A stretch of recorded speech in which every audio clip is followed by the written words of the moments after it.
rigged up like a booby trap. In addition to stronger armor, the Abrams' new sights and fire controls were a huge advance over earlier tanks.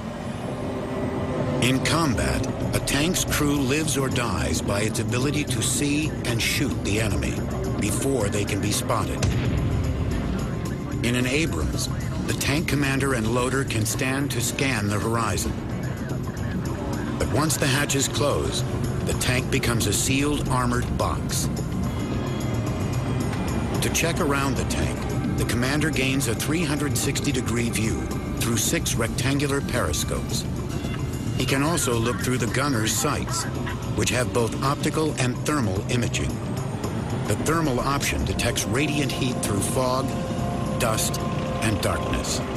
I actually prefer shooting at nighttime. Daylight, you're looking out there, you see green bushes, you see things moving. We're in thermals, you see a hot spot, that's target. With a target in his sights, the gunner activates the fire control computer that factors in the tank's speed, wind velocity, and bend of the gun. The killing combination of marksmanship and technology makes the Abrams notoriously accurate. And the tank's stabilized gun platform allows the gunner to fire on the move. The M1A1 is a stabilized platform. We can actually shoot, move, and communicate on the move. Max speed's 42 mile an hour. We can actually shoot at 42 mile an hour.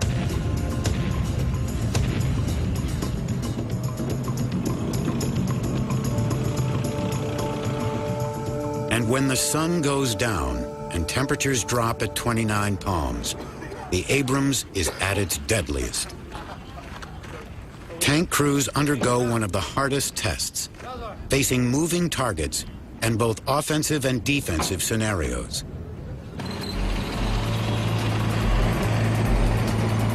As the tanks head out to the range, temperatures fall, which means warm objects will stand out against a cool background. No one has any idea where the targets will appear.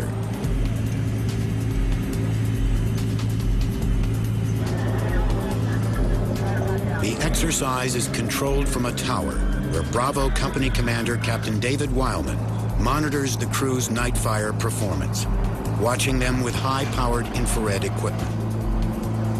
What you're seeing here is a forward-looking infrared FLIR. It gives us the ability to look downrange upwards to, this is a 50-power camera. You can probably see all the way down to range if the target's presented itself a good 7 to 8 kilometers. Wileman communicates with other officers about when and where a target will pop up. With the aid of GPS coordinates and the infrared camera's extreme magnification, he keeps track of each crew's accuracy. Wileman has a tanker's eye view of the firing range. The image here is similar to what the tanker would be seeing if he looked through his sights right now. Thermal works on a variation of heat between the object that you're looking at and its surrounding area. Either it's hotter or it's colder. The device picks up the difference in heat and displays an image that's readable to the human eye, essentially, when it's dark. And that gives us the ability to fire at night. Generally, we would rather operate at night rather than in the day, simply because our technology outpaces most of our adversaries, and we can just operate better at night. Finding targets may be easier at night, but there are still plenty of challenges involved in operating in the dark. It becomes a little bit different. You can no longer see out of your periscopes. You can no longer see out of your 50 caliber sight. So you're solely reliant on either searching through a set of night vision goggles, where you're only going to be able to see about 20 meters in front of your face, which does a tank very little good in open terrain like this. But it makes the crew coordinate more, because now the tank commander's head's down, the gunner's head is in the hole, the thermals are up and running. Wileman focuses on the targets and monitors the hits and misses. At the height of this mock battle, 6 guns are blazing at once.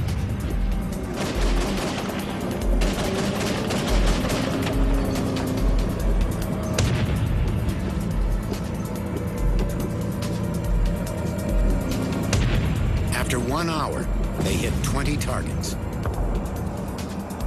All of the crews pass this crucial test.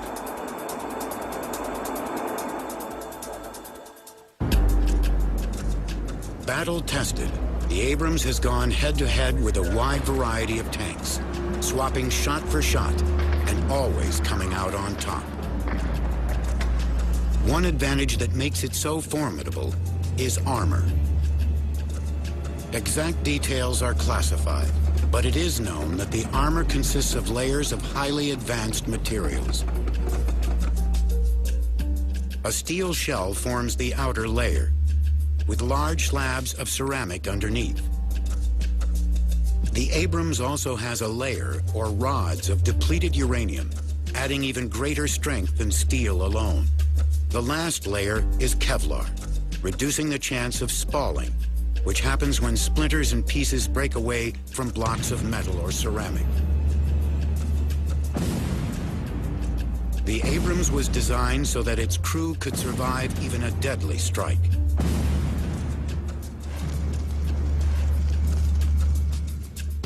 Inevitably, an enemy gunner gets a clean shot at an Abrams. One feature of the Abrams is that gun rounds are stored in a blast-proof chamber in the back of the turret.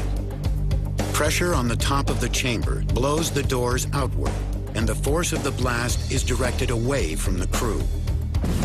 And if a blaze does break out, the Abrams has an onboard fire extinguisher. The M1A1's survivability is awesome. The onboard fire suppression system, the individual crew compartments with the fire suppression system on board, and with the ammunition behind blast doors. If a round does penetrate the ammunition compartment, the crew will survive. Being on the M1A1 during combat and being fired upon, you actually feel pretty well protected inside that vehicle. The M1A1's armor package it's got right now can basically take a direct hit from any known threat vehicle, and we expect to walk away from that firefight still alive. Gunner, stay with 2 tanks, left tank first. But life inside an Abrams is still often grueling. Tank gunner Michael Fasella has served 2 combat tours in an Abrams. One thing is, if you're claustrophobic, tanks is probably not the best way. Breach comes back, fills up the area you're seeing right now. I always have something touching on the right or the left. It's long nights. You only have 4 people on a crew, so if you're able to sleep for 8 hours, we'll cut that 8 hours into 4, and that's how much sleep you're actually able to get, is those 2 hours. Same thing goes with the heat. Temperatures rise 10 to 15 degrees being inside the turret. So it's just a lot of sweating. Another hardship is staying awake with the heat, staying focused. Within Iraq, it's very quick. Somebody will jump out, shoot, and they'll run away. So if you're not ready at that instant, you're not going to get them. So everything's about being 100% focused 100% of the time. It's very challenging. It's hard to keep your mind on all the time, especially with the temperatures rising 130s. It's very hard in that sense. It's a bonding experience, being so close to everybody in the tank. You know, obviously we sweat a lot, we stink a lot, so it's like a unity that we have. I don't think I smell, he doesn't think he smells, but to everybody else, we all stink, so. The longest that I've been without a full shower is 42 days. But you also gotta deal with the flies. You sit there, you concentrate on what you're doing, and you just sit there and talk. You learn a lot about guys. It's just a very good camaraderie.